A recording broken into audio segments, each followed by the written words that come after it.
What's up, Crimson? Good. We're gonna all have a bandless discussion here too, so we can finally get the deck that's the elephant in the room, hopefully erased from existence, so we can go back to a fun meta. So let me get some.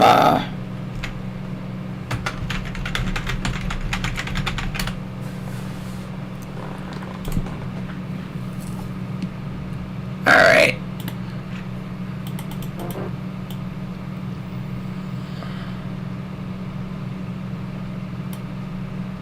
Damn.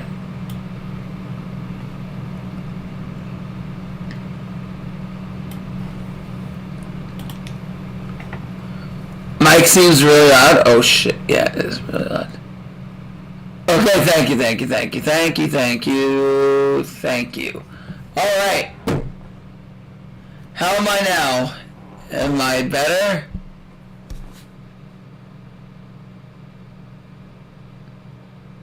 Okay, what's the price? This is 0 deck. Alright. Yeah, someone definitely let me know how we're doing, my warriors. Alright, where am I? Swagonitis, what's up? It still seems high? Oh, shoot, my god. Okay, how am I now? I'm still loud? Holy crap, how loud am I? Loud? Damn. Alright, how about now?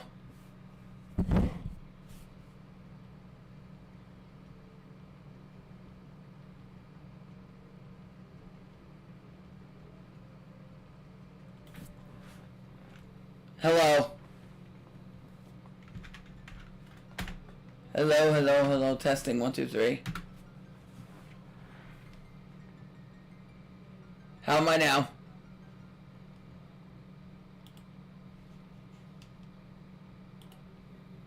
Okay, good. Okay, now we can start talking. It's okay? Okay, amazing. Alright, now where is my dang thing? Alright, let's discuss the KC Cup, the Mizar Cup. Alright. Now I'm going to tell you, I did this for YouTube. I did this. If you didn't see my rant video, make sure you go check that out on YouTube. But this cup was the most, it's not the, let me start with this. This was the most boring KC Cup I've ever played in my entire life. And it caused a lot of people, I know Sivan was frustrated. I know JG, I don't think he played a lot of Stage 2, if any at all. There were so many people that just wanted to drop out at Stage 2 at some point that it ended up causing so much frustration because Tachyon was too broken. Yeah. So let's talk about Tachyon first, and I'll go into my share list and we'll discuss what I did and how we were rolling. And I'll discuss my day. I'll do the same thing Neg did. I'll discuss my day 1 and 2, 3 list. Day 1, I was top 100 global, and I'm going to show you exactly what I did. When I was top 100 global on day 1, I'm going to tell you how I cooked the list up and how I prepared for the KC Cup. Alright? Now, the reason why I didn't go for top 100 is just because I was bored. We were at 34K at the time, and we had a shot to make like a dent at it and to go for the finish at top 100. I just didn't feel like going for it because I guess I got overly bored. So, but definitely I want to get my silver at some point. I know we were dead close with Odd Eyes Orcus. We were like 1 off from getting silver. So, we'll get it at some point. But, alright, so let's talk about Tachyon. So, obviously the card that everybody hates is probably this the most. And it's the card I hate in the deck the most, honestly. What's up, Louise, my boy, from AF. Alright, so let's talk about this. This card, in my opinion, is the most toxic card in the game. I'm going to give it to you how I really think it is, and I'm not going to hide it. Coach King needs to go. This card is used in nothing but toxic decks. It does not promote anything but degeneracy because it allows you to draw into endless amounts of back row and make a relentless board for the opponent while having a skill that is twice per duel. I do not like this card. I think this card is there's a lot better cards and deck and things to do that you can make a deck relying around a skill that prevents this and it still be good. And this card just should never see the light of day, in my opinion. I think this card is more toxic than them having the Omni Negate. Okay, so that's my opinion. Also, another way you can hit this deck is also to hit the freaking skill. The skill can go to twice per duel. It should go to once per duel if you're going to keep this in the game. That way, if your opponent breaks their field, it doesn't feel like, okay, now I'm going to get OTK'd on the follow-up, because you basically had to kill them that turn, or you were basically dead in the water to Tachyon because they were killing you on the follow-up. You can't really grind this deck. That doesn't really happen. So if you're unaware, and maybe you've been under a rock for like the last, I don't know, 80 years, you basically have a scenario where this is, not that. Basically, you have a scenario where Tachyon is tier 0 in the meta right now. This is pretty much what it looks like, a standard Tachyon list. This isn't the optimal list. This is just a standard list you may see on the ladder.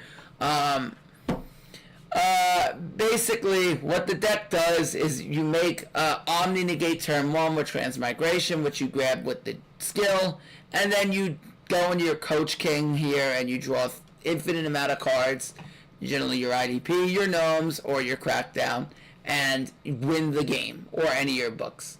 While we're still all doing twice per duel skills, yeah, it's insane. So in my opinion, like, Tachyon, yeah, this is like the worst deck I've ever seen in Duel Links. And just to give you an idea, I've played through every format that's in the game. I played through Dark Lord format, I played through 6 Sam format, I played through Mock format, I played through Tier 0 Onomat format, I played through Dino format, the beginning of Duel Links, the very, very beginning, where Dinos were the best deck. Relinquished. Everything. Okay, Gladiator Beast, Tier 0 Cyber Angels, if you remember back that far. Okay, I played through all this. And this is right up there with Cyber Angels being the most toxic meta in all of Duel Links. Okay, I'm being real with you guys. Yeah. We killed DDD. I think DDD is dead in the water anyway. Like, DDD is not a good deck, and I'm sorry to say that. There's other ways to give DDD a boost. They have a rank 6. They have Caesar, which is a rank 6. That can help them out. They also have Deus Ex King Machina. Those are cards you can give DDD to make the deck stronger. Not this.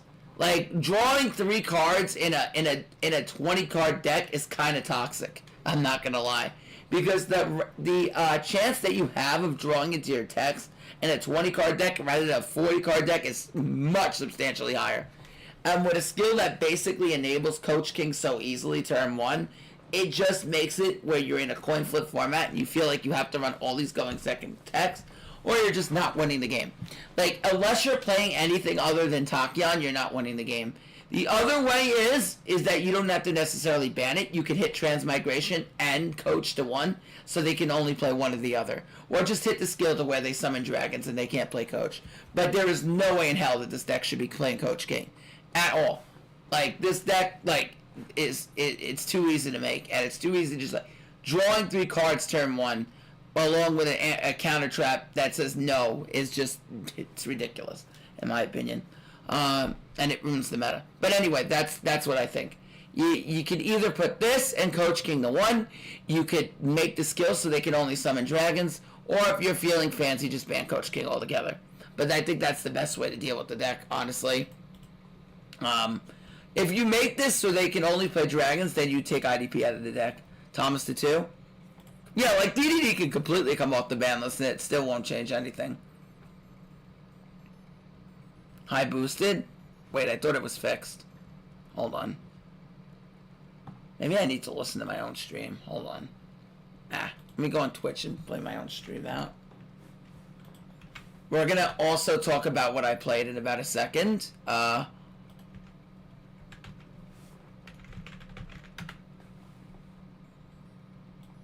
Yeah. Yeah. Okay.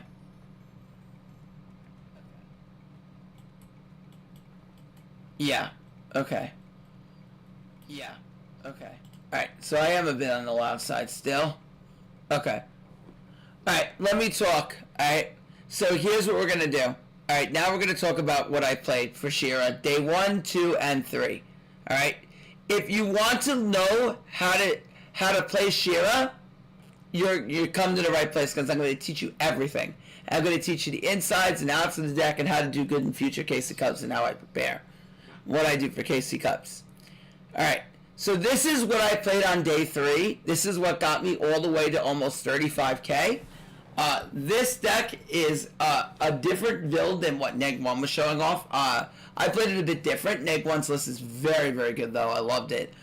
This is basically a more fun way to play it. It's like combo Shira, which was my favorite way to play it back in the day when it was meta. So basically what you would play is you play 3 Squire in this build, 3 Mizuki, 3 Solitaire. These are your best starters in a combo Shira deck. You're not aiming to make Beatrice in this build, although you could. I'm not trying to. Squire is really good, so you have the 1-card combo. So if you have Squire and any other Shira, you at least end on 1 pop. Squire plus Solitaire is a 2 pop, or if you just open Soli by itself, that's a 2 pop. Mizuki is a 1-card starter. This allows you to get onto like a draw 2 essentially, plus having a 2-card pop. So you're like chilling on that. Spirit Master is really good in this build because you end up running like Ghost meets Girl into Samurai. But like you don't have to play Spirit Master because like, you know, they're gonna end on like Cypher Blade, so if you don't want to play it, that's also okay. Me and Steven kind of came up with the idea of this list, so like I said, I'm sure a lot of you guys have heard of Steven before, so obviously go give him the follow, please get him the partner, but on YouTube. But we have 3 Skullmeister. Skullmeister is really good. Neg 1 was talking about this. This was a tech I developed before the KC Cup. I was working with rookies, Rookie Barbar, Shu Sukiyama. I was working with my brother Daffy. And we were talking about that, and we kept talking about Skullmeister. We were trying to keep it on the low because we didn't want it to get out, because you would be surprised how much it gets out. But Skullmeister, the thing is, let's say you have delays, right? You have Crow, you have Valor. All those cards register delays. So if your opponent is any kind of smart, the minute they flip up the Nebula, they're going to know you have a Valor. Okay? So they're going to go set their Nebula, they're going to know you have a Valor. They're not going to go Coach King. So you essentially have a dead card in your hand, which is the reason I don't love Valor in this meta. I also not a fan of Valor because I believe Shira Nui can play through it very easily. So I cut Valor intentionally out. I also like Skullmeister because the way you punish them is either they pitch Spiral in the grave. So like if they open up a Spiral and they try to activate it in grave, then you negate them and then they can't go Coach King and they don't draw their back row. They're in a bad spot. You put Takia in an awkward spot. Moda, I am doing good. Steven Hater? What the heck? I love Steven. What the heck?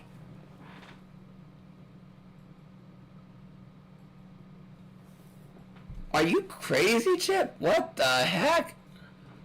Oh my gosh. Okay, so anyway, what you're doing is basically you're running Squire, Soli, Mizuki. Yeah, those are your best starters. Now, Book, you could run, you could not run it. It's always so mean to him.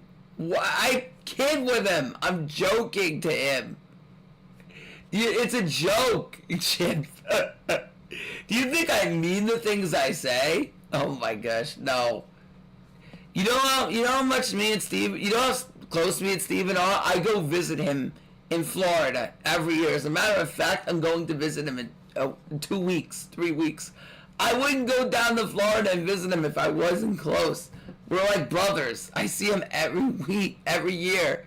Holy crap. Dude, holy crap, man. Takia doesn't put Spiral in the grave anymore. They open do. Yes, but Humongous, there's another way. The other way you hit them, and because I had to get to that comment. Oh, okay. No, you're good. Okay. You're good, Chip. No worries. Okay. So Humongous. The other way is like, let's say they go into Coach King, right? And they have like Seaford on field plus Spiral and some other 8 Nebula. If the minute you put the Nebula in the grave and they draw 3, You activate Skullmeister the minute they banish their Seafert, targeting their Nebula, and then you Skullmeister them there. And if they don't have the Nebula and they don't draw it, they're screwed out of the Omni. Then you take their Omni away from them.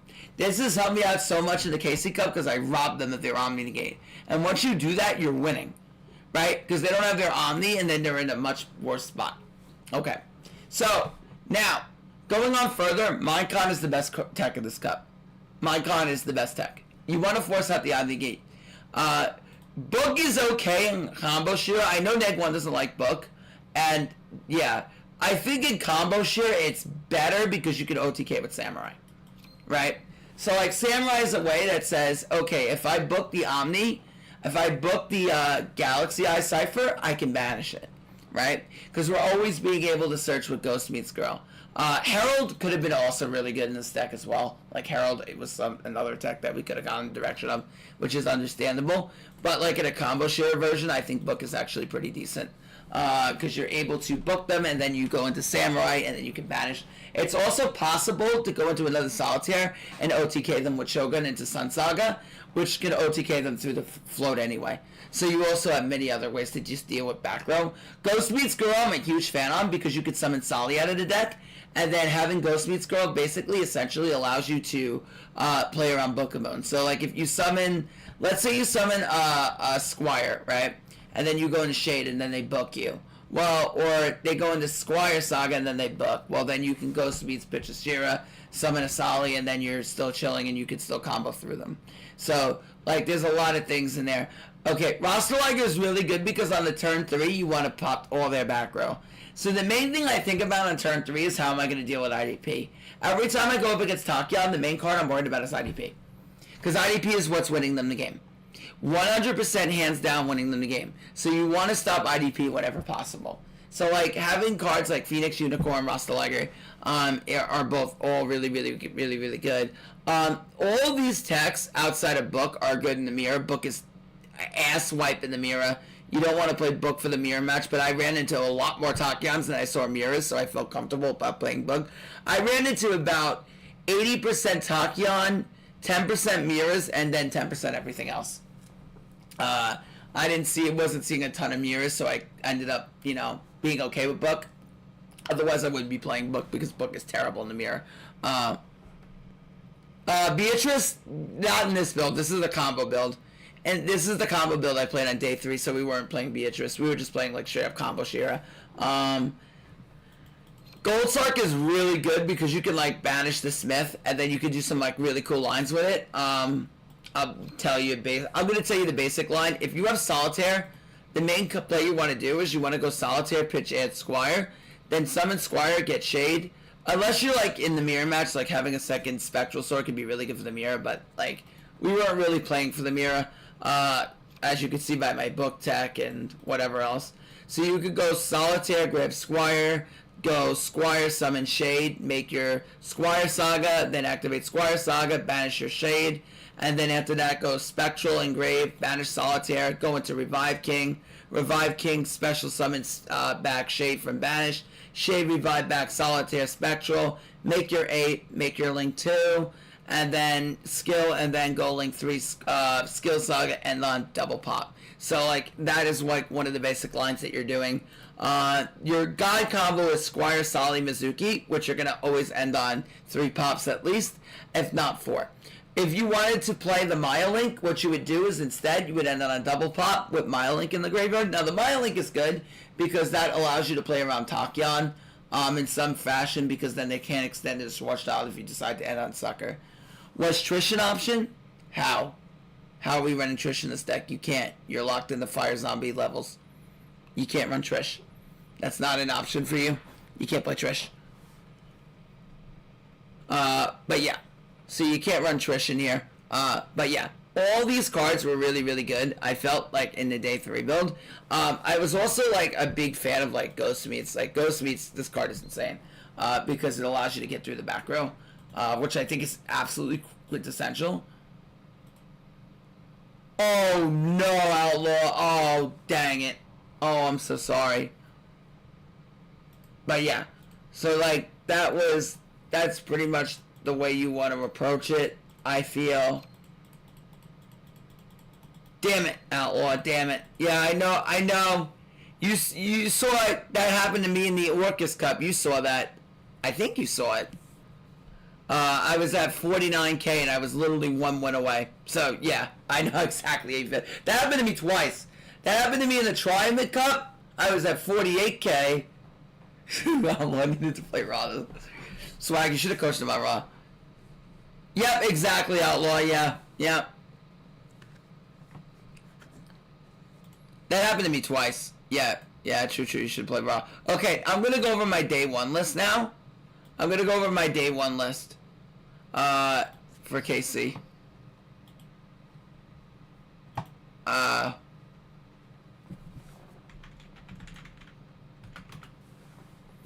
So, let me go over my day 1 list, and I'll discuss to you what I was playing. This is going to be a relatively short stream. I'm not going over too much here. I'm going to go over my day 1 list now. And this list I was top 100 with day 1. I was top 100 global.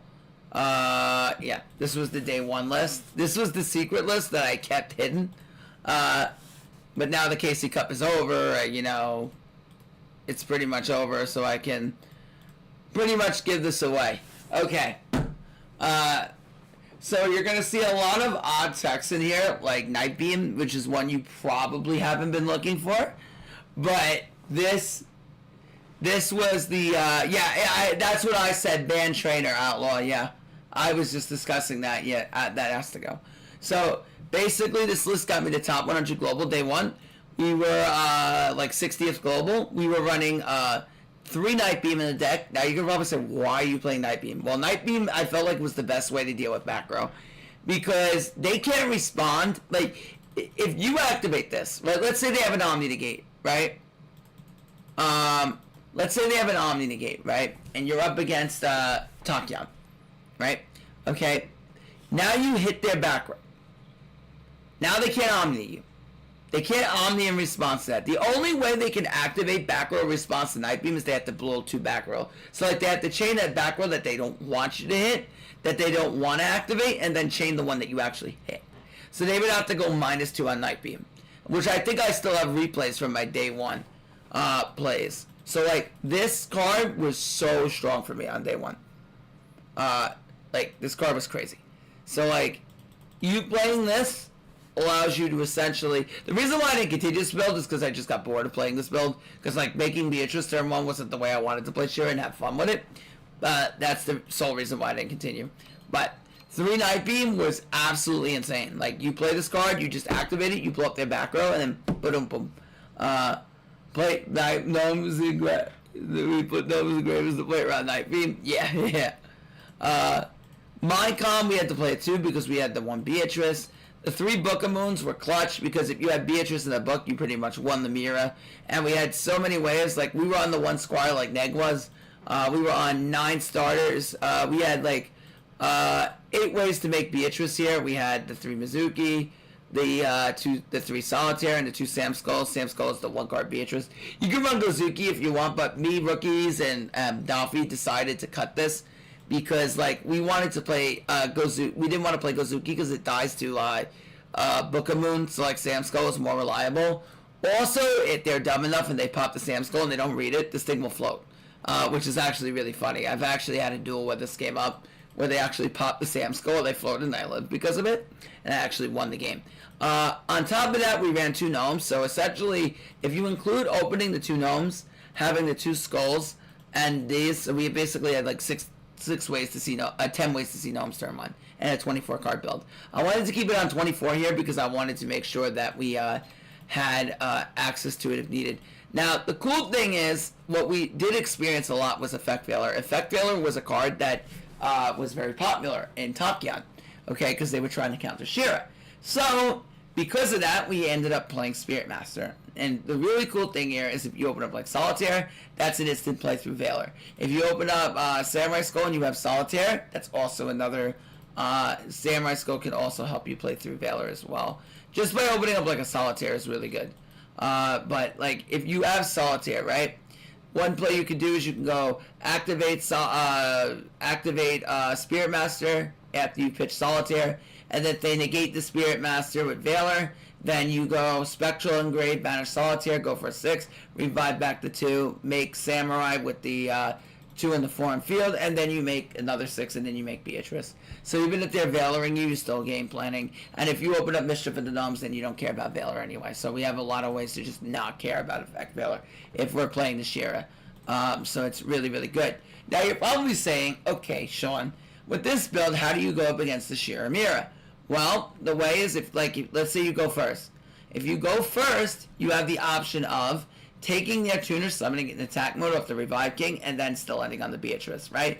Because the Dune Kaiser wasn't removed from the field, so you still have that. How would I ban it? If you deal with Coach King, the deck is over. That's it, Crimson. That's why I'm saying just take Coach King out of the deck, and then they can't play FTK anymore. And then, that, you have the Mischief of the Gnomes, so you had so many ways to just, deal with Tachyon. Going second, I have a few replays. I played through 4 disruptions. So they opened up, 3 back row, and I'll just show you. This is the better way of doing it. We also had the Maya Link if we wanted that option as well. We were also running the Maya combo in here, which was doable through the one Squire. So if we opened up, Solitaire plus Mizuki, then we could do it. And so we could just, pitch Solitaire. Now, the one thing I want to show you, and this is the weird thing. I want to go back to the deck list for 1 second. I know everybody's going to be so open to me looking at me why I did this. There's one key card missing and you're probably going to say, what is it? Well, it's Samsara. We weren't playing it. So in my day 1 list, I didn't play the Shira Nui Trap, Samsara. And you're going to say, Sean, you're crazy. Why wouldn't you play Samsara? It's the best trap in Shira. Because in this version, I don't believe it's that good. The reason why is because most of the time, you're not trying to survive against Tachyon. Surviving isn't good enough. You have to kill them. You have to be ready turn 3 for the kill. And if you open up Samsara going second against Tachyon, it's just terrible, right? If you draw that card going second against Tachyon, it's not helping you win the game because they're so far ahead already, And if they book your bodies and you don't have a body on the field, then you can't Samsara anyway. So most of the time, we were in a position to where we were just reliant on the Gnomes going first. Rather have this than even drawing Samsara. Even going second, I'd just rather have the extra copy of Gnomes. So at that point, you might be able to with Gnomes. It is somewhat of a situation if you crack their board. You may restrict them while they follow. So at that point, I feel that's good. I saw that you tried to play the safe IDP. AP. Yeah, I learned after a while you just can't play against them safe. You have to go in. There's no playing against Tachyon going safe. Tachyon going safe, if you're playing going safe, you're losing. Playing Tachyon safe is a losing game. And you're playing to lose. You can't play to lose, you gotta play to kill. And that's how you beat Tachyon. That's the only way I feel like you can beat them. So, going second, you're playing to kill. That's why you saw Neg, if you were watching -1 stream and you saw him on 3 Herald of the Abyss, that's why. You gotta play to kill. If you're playing the stall, you're playing to lose. It is how it is. That's how you gotta play against Tachyon. It's just that absurdly powerful to scale. Okay, now I'm gonna show you some replays. Now a lot of these are from day 1. There might be a few from day 3, but we're gonna go over them and we're gonna discuss them. We're going to discuss them, and I'm going to go over with you guys what I did. So.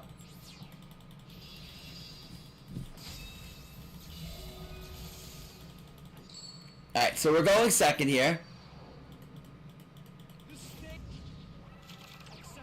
Alright, so look at my hand here. We have Minecon, Buck, Sam Skull, which is really good because sometimes this will bait out of negate, and Mischief.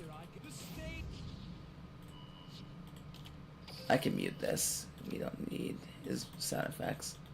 Alright, so he's able to go through this. I'm just going to fast forward because you've seen this combo over and over. Gets the Galactic Spiral. You know what's coming. Here comes the Fel. This time he makes Felgrand because he had all the text in hand. And I just want to give you an idea of what he ends on here.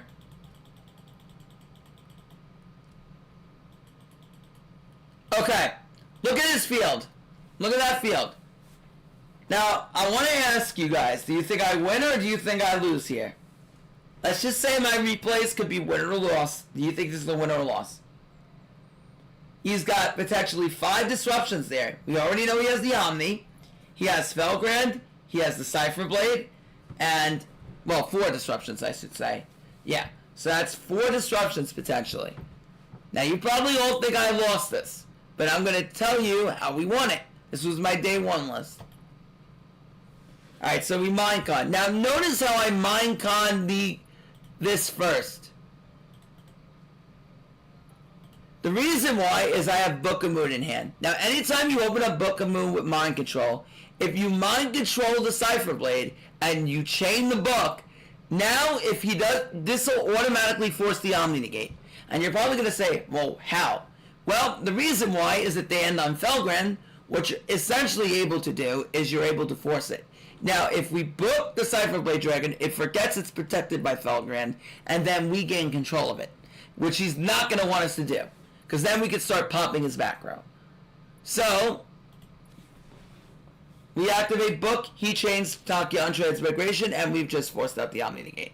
And the Felgren, so we've already dealt with 2 of the disruptions. Now we get the skill, and we get to search a Squire. Now we're going to activate Spectral Engrave, we're going to summon this, and we're going to go into Spectral, and we're going to make the Shogun. Now we can threaten the Squire.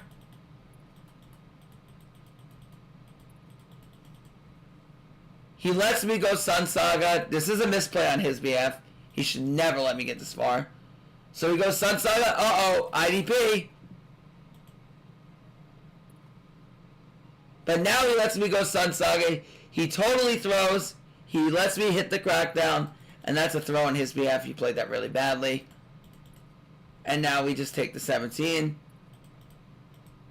We Mischief. He mischiefs us. Uh-oh, Gnomes. We summon the Skull. We now activate Pop ourselves. Mizuki Revive. Yeah, he played that like dog crap. We go into Sword Saga. I misclick here. I didn't want to do that. We Gnomes. What I miss, we're going over the replays now. JVZ, this is my list that I couldn't leak day 1. This is when I was top 100 global. So he Gnomes me again. We go Sam Skull. Dump. Activate. No, we didn't both throw. I wasn't going to kill him there anyway. Whether we put it to defense or not wasn't really relevant. We activate Mizuki, go into Shade, summon back 2, and now we make the Sun Saga, and we pop his whole board. And that's game over. There was a better one, but I don't know if I saved it. But that's pretty much the game there.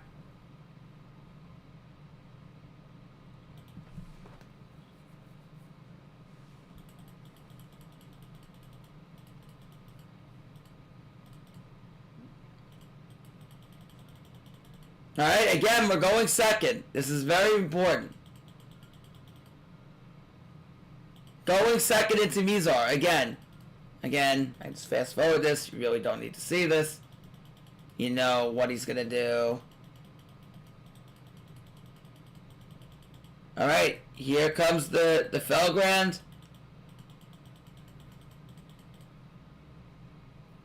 Okay, now again, we play through potentially 3 disruptions because he has the counter trap in hand because he ends on the Tachyon. So we book, right? Again, book Mind Control. We take the Omni. So now we deal with the Omni Negate. We Phoenix Pop. We go into Samurai. Take the 8.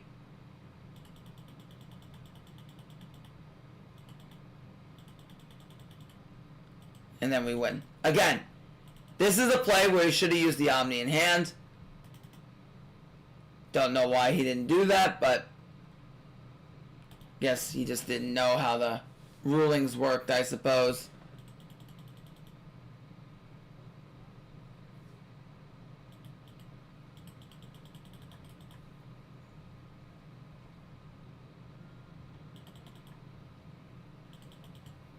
Again, us going second here.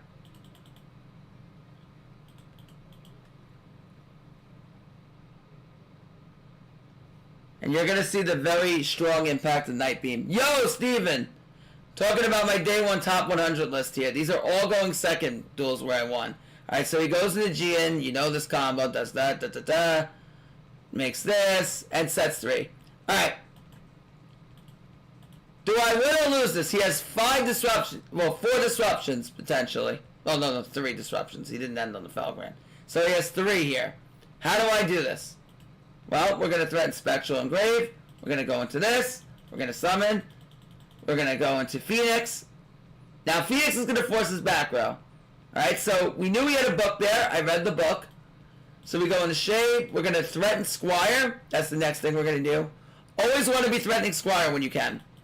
Now he floats back. We activate the Mizuki. We bring back the Shade. And now we can make Sun Saga. Now this is where I said having Gnomes going second is very good. We have the Gnomes, so even if we're not killing, we're setting the Gnomes, and he cannot play on turn 3. We win. So again, 3rd duel in a row, we're going second. All these replays that I'm showing you so far are going second duels against Tachyon, where we're just ripping them apart.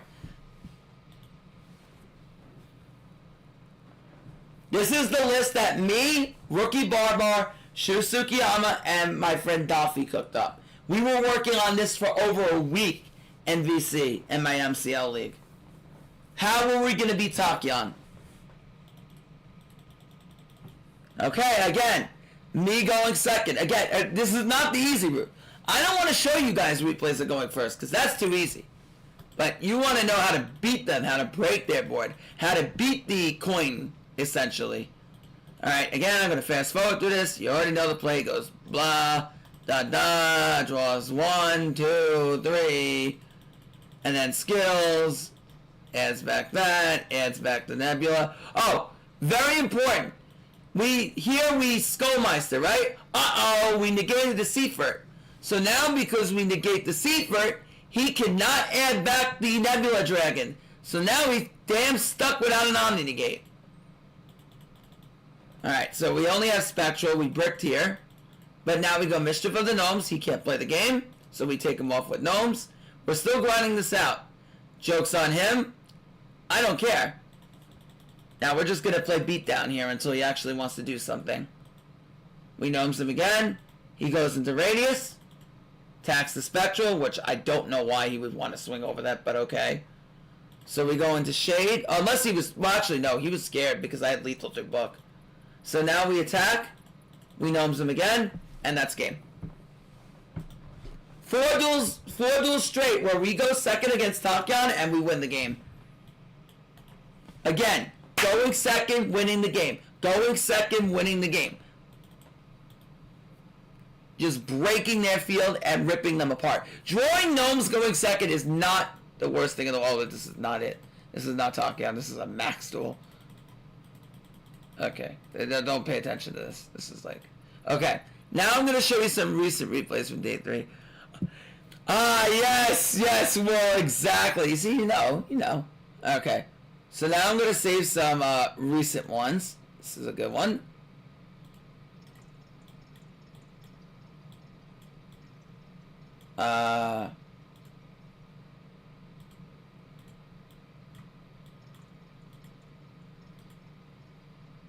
These are some recent ones for you guys. So, as you can see, we got top 500. Right now, we are like, what are we, like 319 or something? 337 global, which is really good for considering I really didn't want to grind for top 100. We could have done better, but I didn't want to push it because I really was getting bored.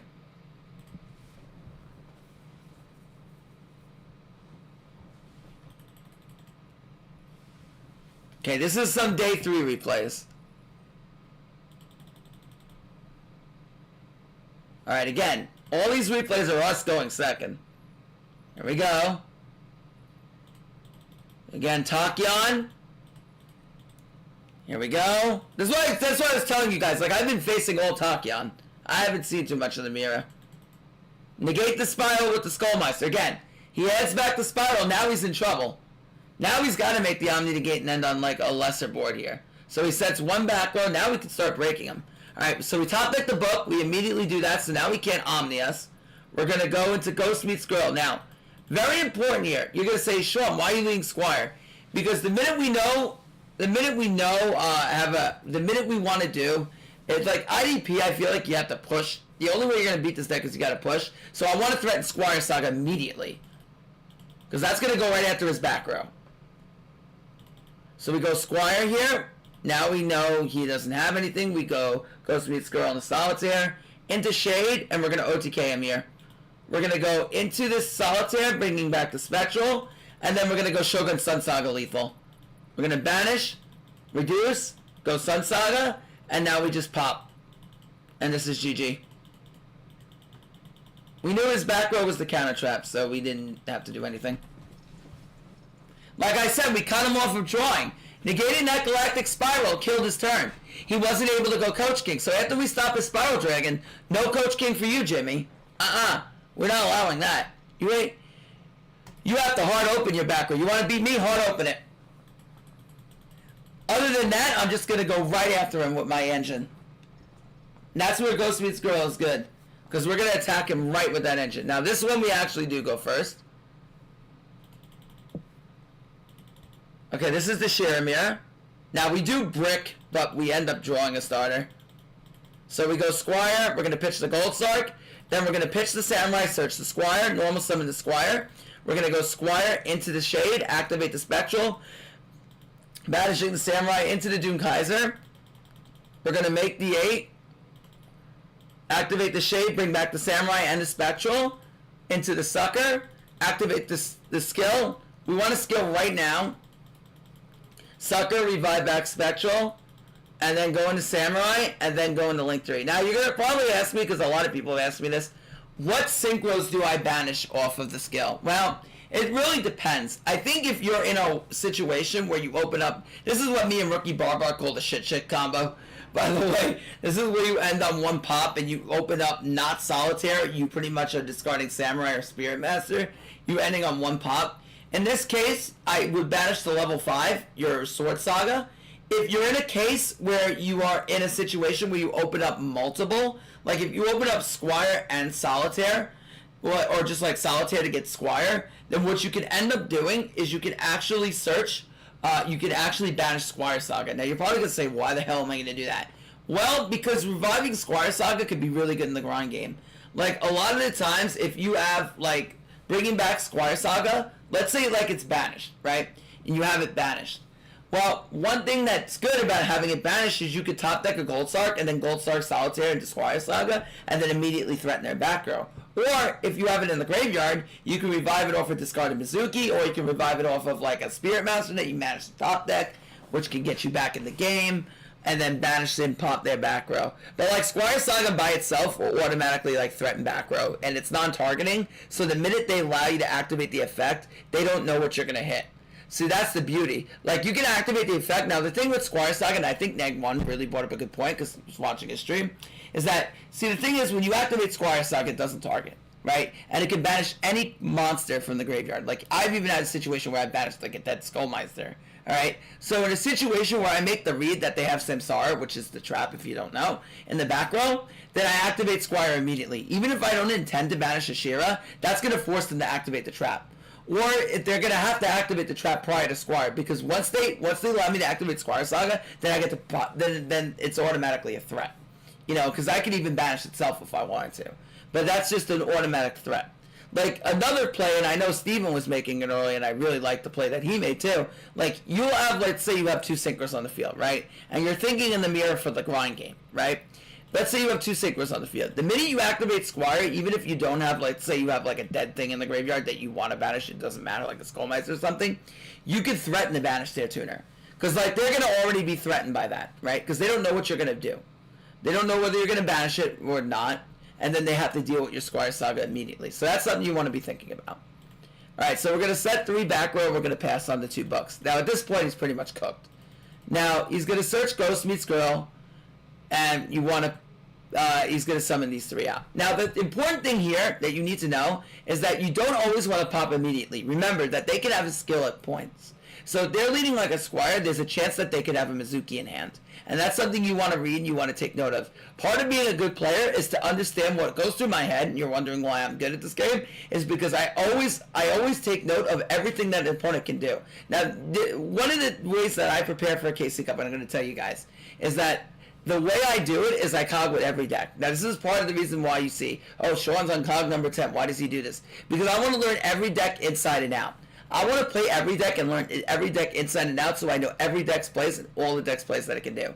Because once I know everything your deck can do, I have the leg up on you because I know when to interrupt you.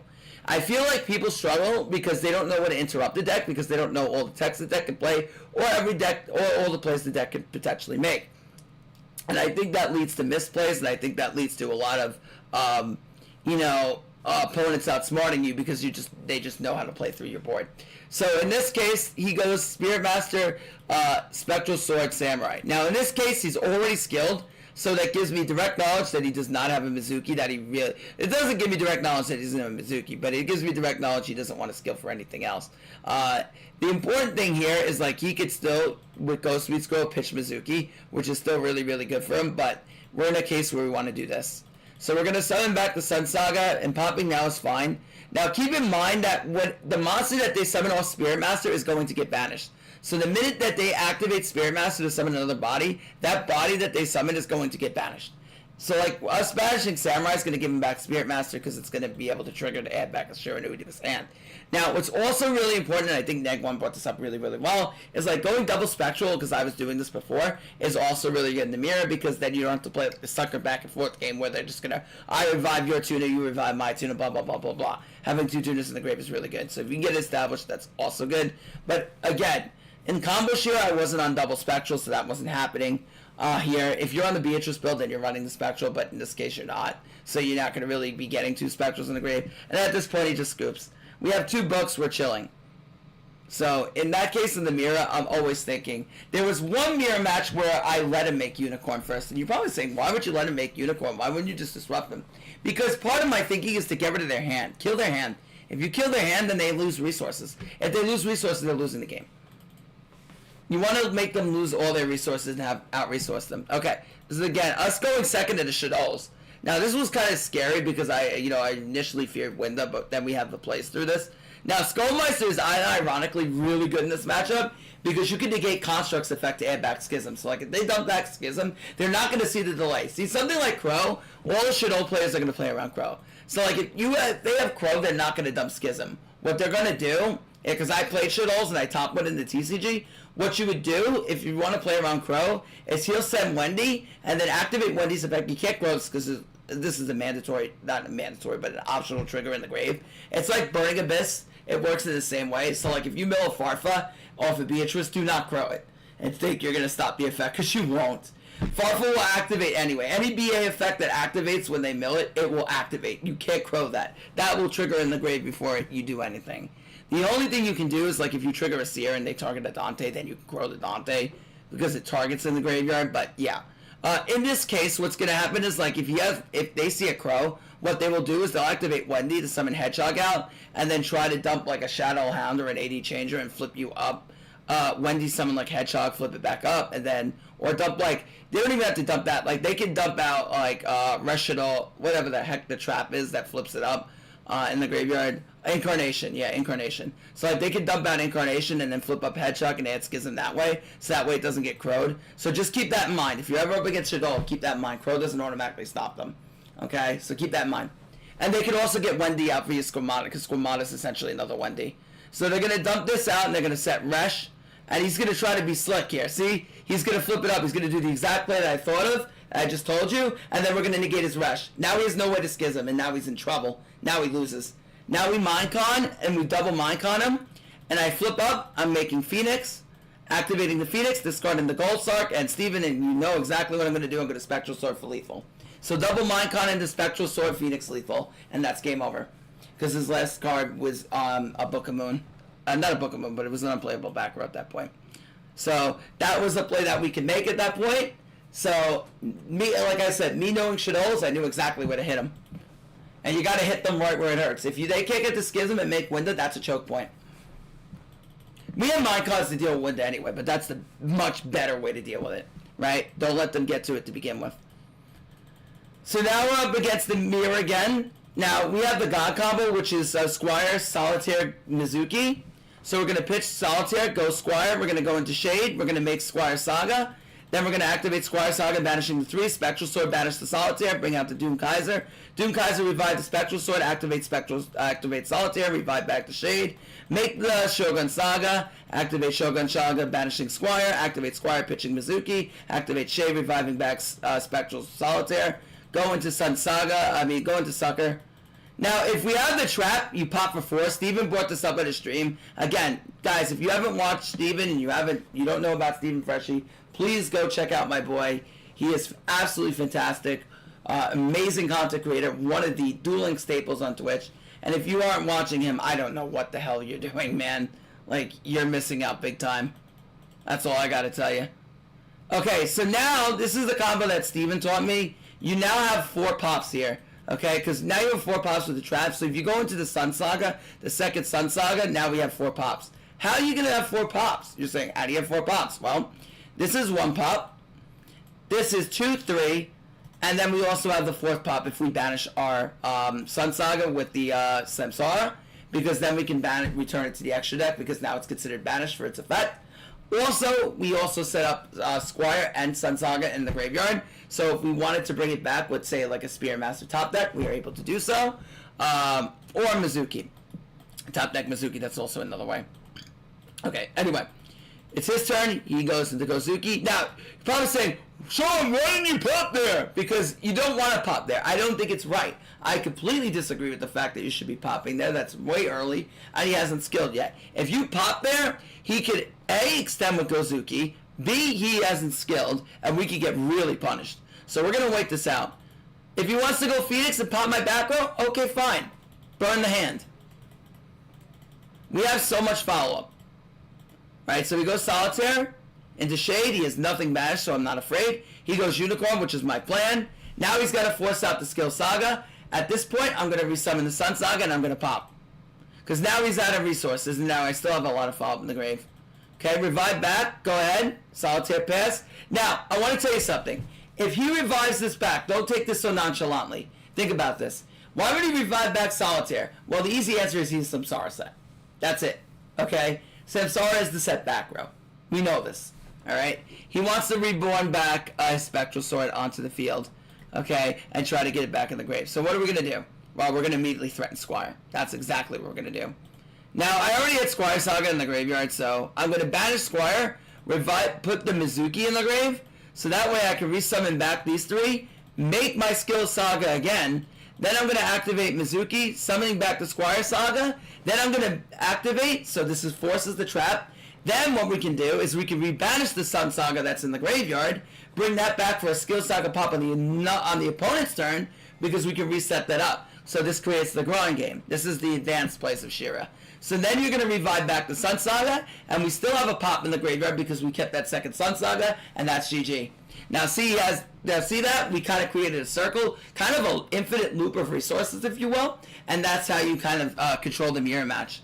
So knowing how to manipulate Shira, just like you would play Crystron, is how you're going to play top tier. And Ritual Beast works in the same way. So if you're wondering how I play Ritual Beast, it's about the manipulation of resources. Like, resource manipulation is one of the key ways to win with Ritual Beast, because you got to know how to abuse your floats and how to abuse the resource management.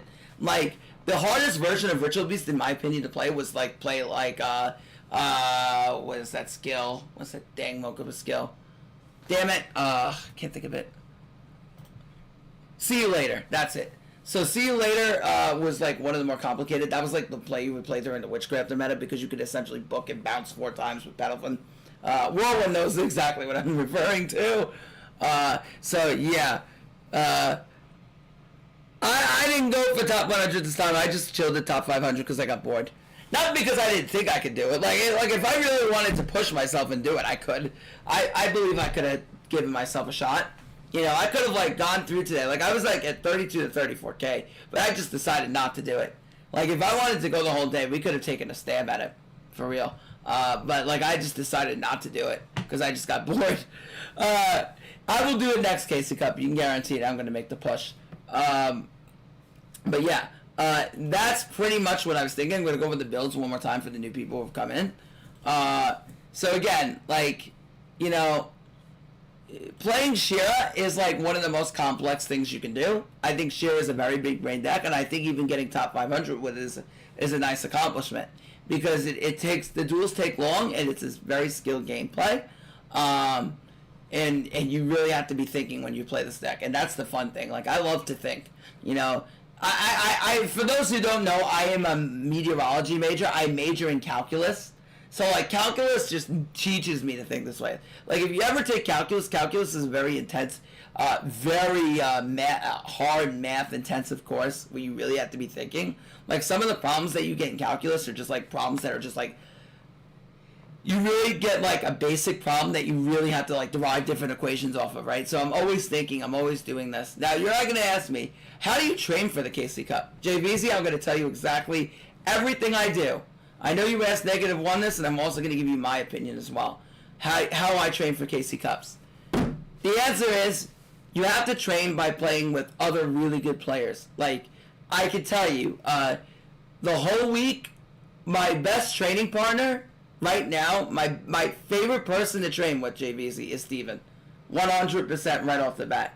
Like, Steven is insanely smart at the game, so when you train with people like him, you just instantly get better. Like, I feel like we both get a feeling of exactly what we want to do right after we train with each other. That's my favorite person to train with. I also enjoy training with Rookies. Rookies is another great player who I love training with. He is really a skill-intensive thinker. Me and Shu are really good friends. So I develop, like, I train with a bunch of top-tier players in the community. I also do play at max, but you gotta be careful with this. Because if you play at max, this is not to be rude, but some people are not exactly the best players. So when you train with people at max that they don't necessarily know what they're doing. So what the problem is, then you start winning games, like especially going second because they couldn't play it optimally. So it's like, Yeah, also joining tournaments is a very, very good idea. Like if you join tournaments, you're always going to get optimal players. Like most of the community who joins our tournaments are top tier players. Joining leagues also helps because you're playing against top tier players all the time. So you always have to think at a high competitive level. So that's my like best advice to you in training KC Cups. Playing in max is good because you can still get your plays down and you still need to know what to do in certain situations and what kind of hands you're going to open consistently. And sometimes doing like a bunch of test games is a good idea just to get your confidence up and just to play and just to keep yourself fresh.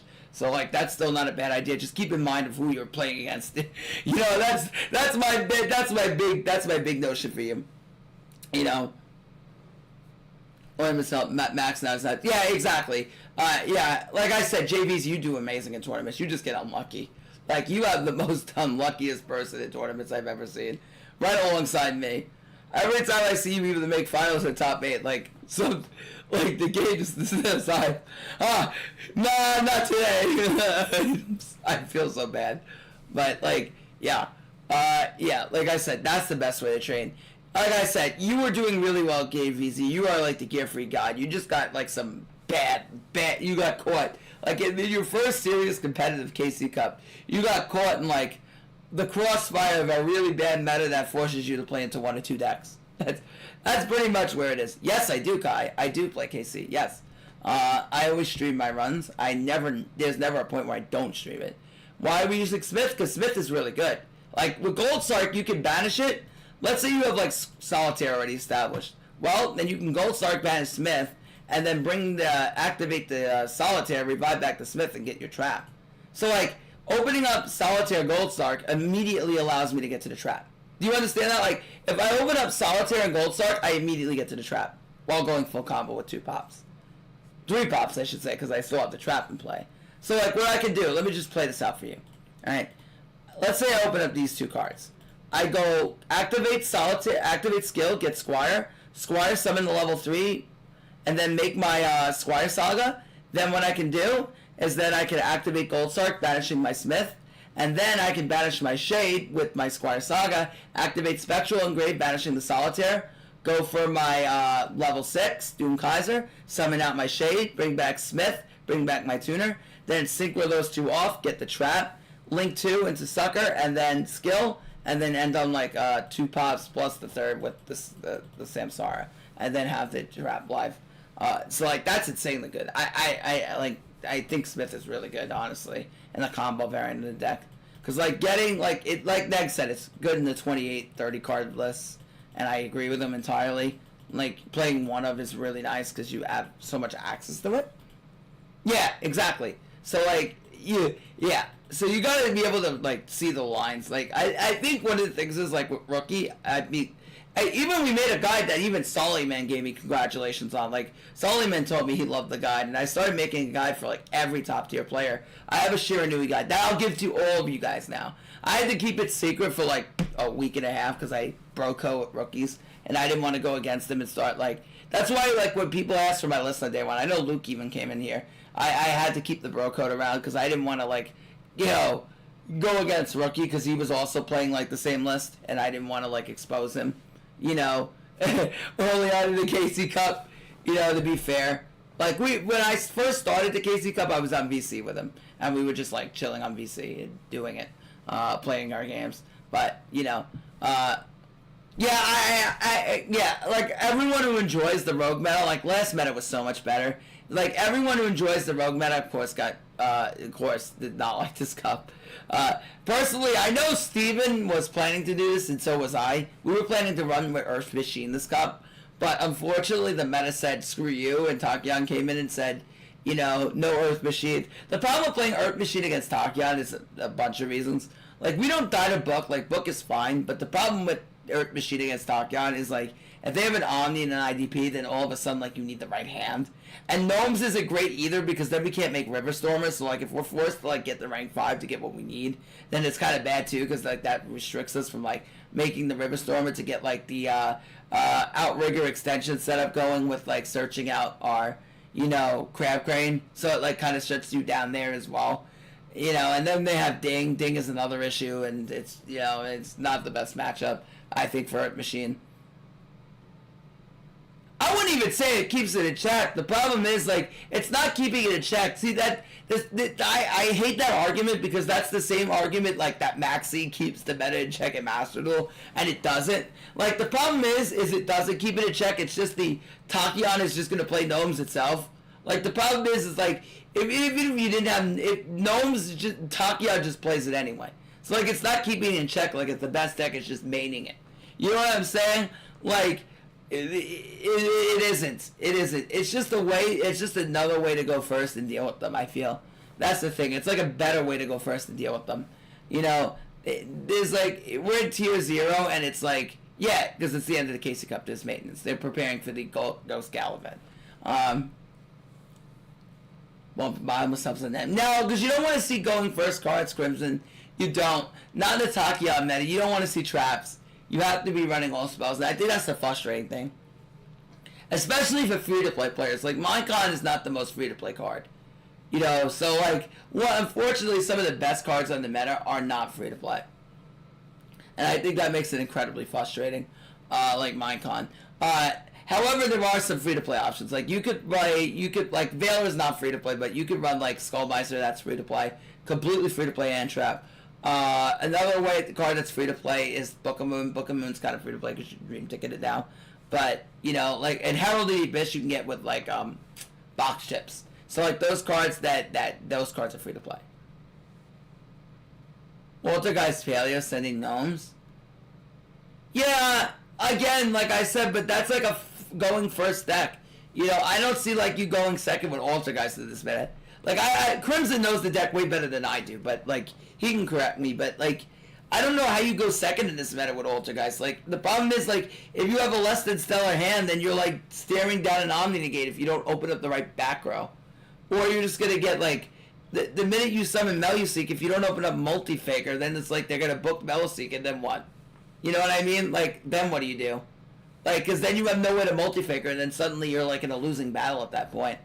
You know what I mean? Like, that's what you're playing to go first, and I don't think that's the right way to win in the KC Cup. Like, you can't play to go first. You have to have a going second game plan.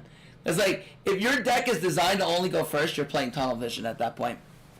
Then at that point, like, you have to hope to win more coin flips than lose coin flips. You know what I'm saying? That's why I like Shiranui, because this deck could go second.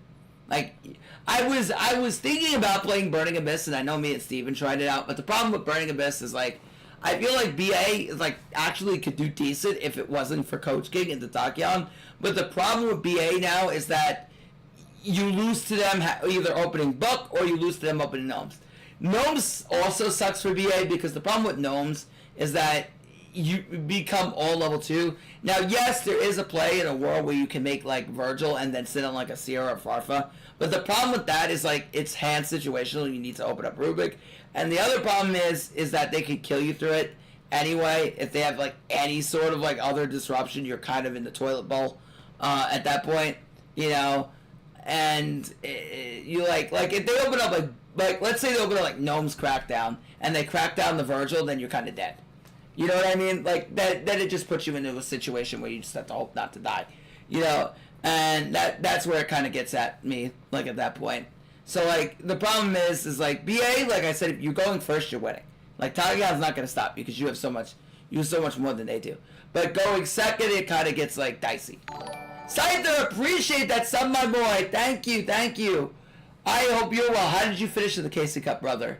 I am doing well. This week, let's make sure we get back to Draft Series. I miss it. Gramus Grimoire, appreciate the follow. You're not part of the tilt. But yeah, like, you know, the problem with BA is, like, Book, and then you have, like, you know, like, BA you can do well going into Shira. Like, Shira is not really the issue. The issue more is Tachyon and them running, like, Gnomes and Book and drawing into it so consistently to the fact where it's like, all right, now I'm playing a coin flip. You know what I mean? You know, and then it's like, you know, so it takes away BA's options to really go second, which is a damn shame because BA is one of my freaking favorite decks of all time. Even playing in the TCG, I just love the grind game it gives out. And, like, you could just, like, keep pressing your opponent with the amount of floats you have and the amount of disruption you have. I know Steven is also a god and big fan of BA. So, like, you know, we both love the deck. So it's like, you know, it's a damn shame when you can't even play it in this meta. But yeah. Anyway, like I said, you know, basically this KC Cup came down to only playing Shira and Tachyon, you know, and I just, like, I love Shira, so that's fun for me, but, like, Tachyon just wasn't fun. And in the end, I just decided to play what was best and what I was going to have the most fun in playing. I was at 16k, then Random Crusader just comes in and sacks my crafters. Oh gosh, I'm so sorry, bro.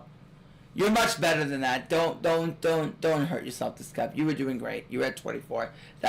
This was a very, very hard KC Cup. So don't knock yourself down for it.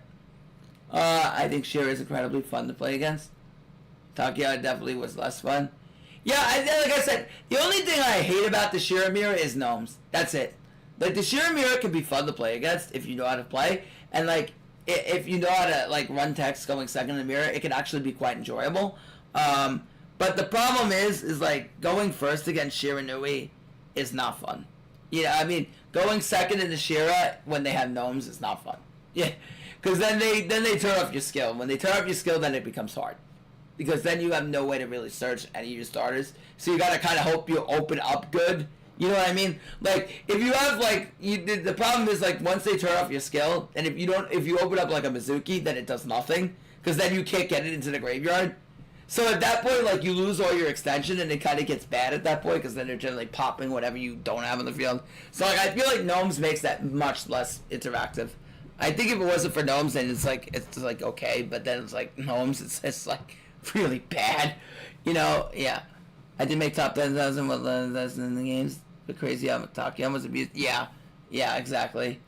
Yeah, Crimson, yeah, don't feel bad. Nobody in this chat should ever feel bad about how you performed in this cup. Don't ever feel bad, in my opinion, because, like, this cup was brutal. Like, if you can listen to me for someone who plays every KC Cup, it generally gets over 40k, if not very damn close to 50, like in multiple occasions. This cup was absolutely brutal. Like, it was not, it's not even that I don't feel like I could have gotten there, it's just boring. Like, it was absolutely boring. Like, if every match you play against is Tachyon, you're like, yeah, I'm bored. You know what I mean? Like, you know, it's like, you might say, well, Sean, we had tier 0 metas before, what's the difference? Because this was, like, the most uninteractive tier 0. Because, like, you knew, like, I know some people are going to say, what about Salad? Wasn't like that. It wasn't that bad. It wasn't that bad. That Salad Cup I ended up getting over 40K with. It wasn't bad. I was very close to top 100 because the Salad Mirror was much more interactive. Because you had Econ. You had ways to go second. You have ways to play. If you go second in the Tachyon Mirror, they flip up gnomes and it's over. Or you go up against Sheeran, they flip up gnomes. And it's like, oh great, yay. I can't win now. Hooray! You know, and that's how it felt pretty much the whole KC Cup. Like, that and gnomes made it like the most unfun KC experience I think I've ever had in my life. And it pains me to say that. It absolutely pains me to say that. No, it's not even gnomes. I think, Scyther, the biggest issue is Coach King. Coach King is the biggest issue. It is the elephant in the room, and it has to go. I think Coach King absolutely has to get obliterated, honestly. I think that card, some way that deck cannot have Coach King. Like, if that deck doesn't have Coach King, it's a lot more fair. Honestly, Tachyon's a lot more fair. It's probably still competitive, but it's a hell of a lot more fair than for it to have Coach King. Like, because they're not always going to have the back row. Then they have to hard draw the back row. Because if they don't want to draw the back row, they end on maybe 2 disruptions, and that's all. Then you could OTK through that, through certain decks, and you could play through that better. But if the deck has Coach King, then they draw into triple back row, have insane follow-up, and then have an Omni to get on top of that. That's not fair. Then it's like, okay, well, 90% of the decks just can't play. And that's not good, right? That's not what we want. You know, my mic looks broken. No, it's not broken. Yeah, I agree with that. Transmigration. Yeah. I think, honestly, either that or just rip the skill to where it can't play it. Scyther is another way to fix it, honestly, and then... Well, I think that's the best way, honestly, because now then that would lock them out of Felgrand. Because I don't think Felgrand's a dragon. I think it's actually a warrior. Yeah. So, Spiral's more problematic than Coach. Yeah, but the deck, I feel like, doesn't become as good anymore. And you don't want to... They don't have to, like, blatantly murder the deck. They could. They might do it. But I think Coach King is the elephant in the room. Coach King is just the most stupidest card. Yeah, the skill being twice per duel is a problem. But I think also if you get rid of Coach King fixes the whole problem. Because like they can't spam the Hef and Live and Heck and draw 3 freaking cards. Because like that's toxic. I'm sorry. Like if they like them drawing into gnomes, I feel like Steven, the way Shira loses going second against that is like they have to have gnomes and IDP. Because then once they cut you off your skill search and then have the IDP, that's just too much in my opinion. Then it becomes really, really hard to win. Because like then at that point, then it's like, okay, well now I know they're gonna skill again and then we're gonna lose. You know, like it becomes hard to grind at that point. I don't care if they Coach King it, they don't +2 it at the start for it. Yeah, okay, that's fair. Okay. Yeah. And they didn't +2 it to yeah, exactly. Right. Yeah, like DDD. Yeah. Yeah, that's fair. But I think Tachyon's more broken than DDD was back in the day. That's the thing. But they had to work for it. Yeah, but the one thing about DDD I feel that makes it fair is DDD didn't end on an Omni. Yeah. Yeah. Fair. Yeah, exactly. They throw 3 idiots on the board. Yeah, exactly. But like the whole play of them going, if you could make them work for Coach King, then it's fine. Yeah. If you can make them work for Coach King, then I think it's fine. But like if they don't have to work for it and can end on that in an Omni, then I don't like Coach King at all. You know, that's personally like what I feel.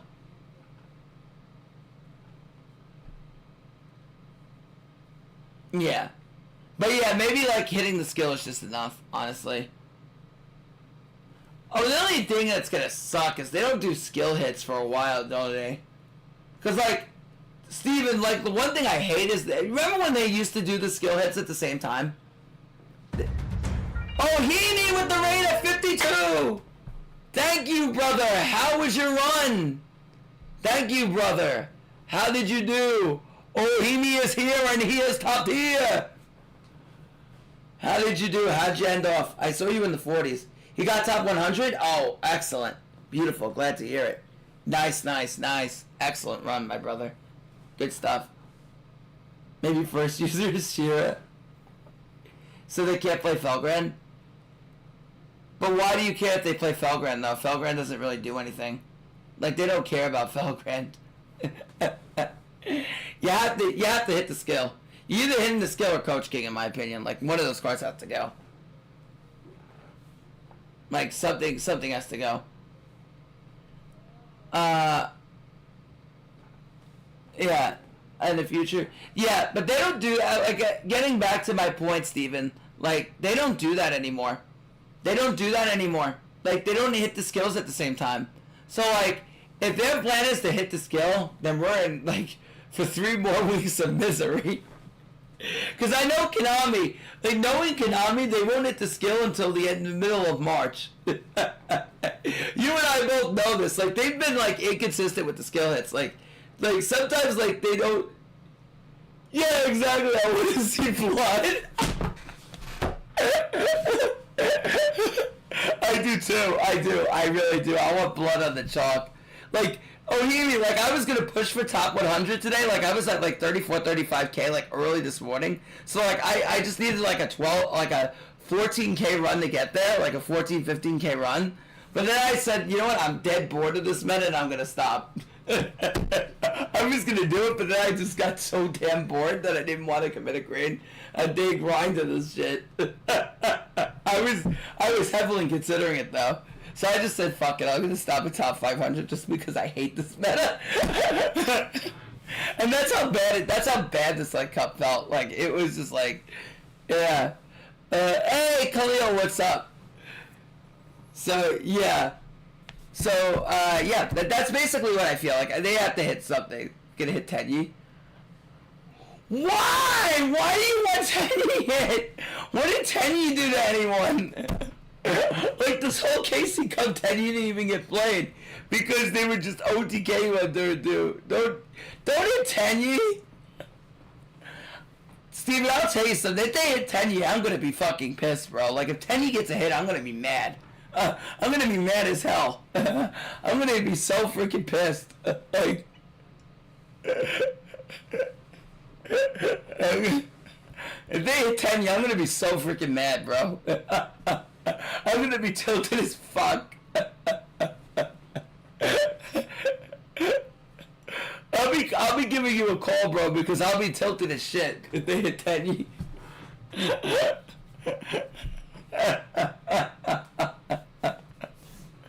I hope they don't want to give a second response from the tickets. Yes, see, Ohimi knows. It wasn't me, I swear. Yes. Yes. Swag, they're gonna hit spear mode to 1. Oh no, what have I done? Wait, do you even care spear mode's hit to 1? I don't know, Raw for crap. That's Swag's deck. Raw best deck, right, Swag? No, I'm just kidding. They wouldn't hit Raw. Raw could just, like, Raw is the best deck. You can't hit Raw. It's because no boss is remote. Yeah, you're right. So this is how much I play Raw. This is the only deck I haven't cogged with yet. Now I feel like I have to kind of cog with it. So, like, I have to cog with Raw now. Alright. Swag, I'll cog with Raw. Are you happy? I'll get cog with Raw, alright? I'll cog with Raw, alright? Yeah, I gotta find an account. Somebody who has the dang Raw deck and I'll cog with it. Alright. I'll cog with the damn Raw. But you have to be here in chat. You have to be watching. I don't know what the hell to do, so you have to walk me through it. Raw best deck. Alright, I'll get called. Yes, Icy clip it. I'll do it. Yeah, it'd actually be fun to cog with. Yes, it'll be fun. We'll have a fun stream. We'll cog with Raw. That way I can make a video on it. Yeah, that can be content anyway. But yeah, like I said, yeah, definitely. Did someone shout out Ohimi? What the heck?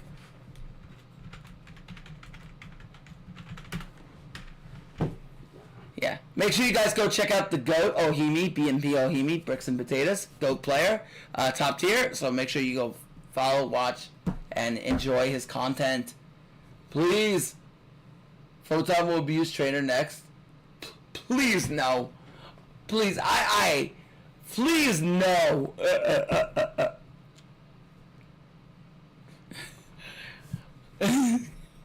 Please no. At least Photon doesn't have an Omni Negate though. But I haven't even gotten to play Galaxy Eyes yet. Like, I wanted to play the deck, but I didn't even get to play it because Tachyon was so broken. Like, you couldn't even try it.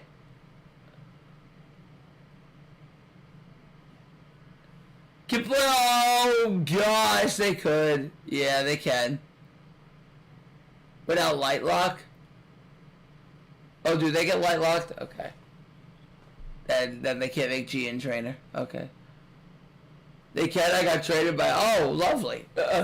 Right. So you're telling me we have to hit. We have to now hit this. We actually have to go at the trainer, don't we? Because now, what's gonna happen if we hit Tachyon? Is everyone gonna go to Photon and make this shit broken? But wait, the Photon skill is once per tool. Wait, let me read that, because I haven't really gotten a good look at the skill. I want to read the Galaxy Eye skill. Oh, we got booted out! Yay! Maintenance in progress! Alright, fine, I'll read it on DLM. Alright. I'll read this shit on DLM then. Alright. Duel Links meta.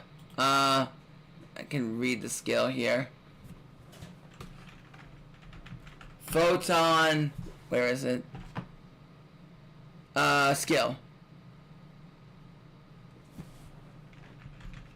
Galaxy. Photon Dragon Advent. Here you go.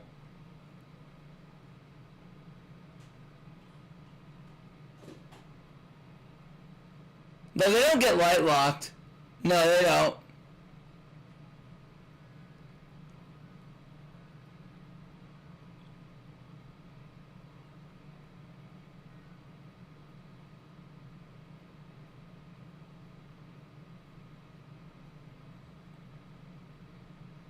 Okay, it can only be one card with the same name.